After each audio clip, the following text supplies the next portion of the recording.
पुण्यात पुन्हा एकदा रिमझिम पावसाला सुरुवात झालेली आहे।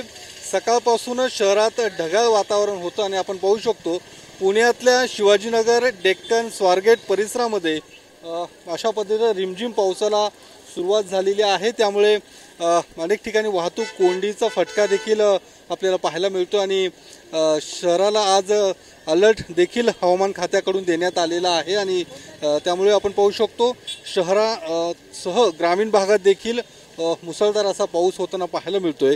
ग्रामीण भागात अर्थात धरण क्षेत्रामध्ये देखील पाऊस कोसळताना पाहायला मिळतोय आणि त्यामुळे आपण पाहू शकतो या ठिकाणी पुणेकरांचे देखील हाल होताना पाहायला मिळतात।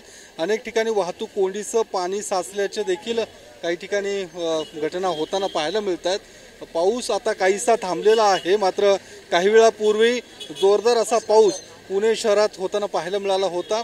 मात्र आता पाऊस ओसरल्याचं चित्र सध्या तरी पाहायला मिळतंय। कॅमेरामन अभिजित पिसेसह योगेश बोरसे, TV9 मराठी, पुणे।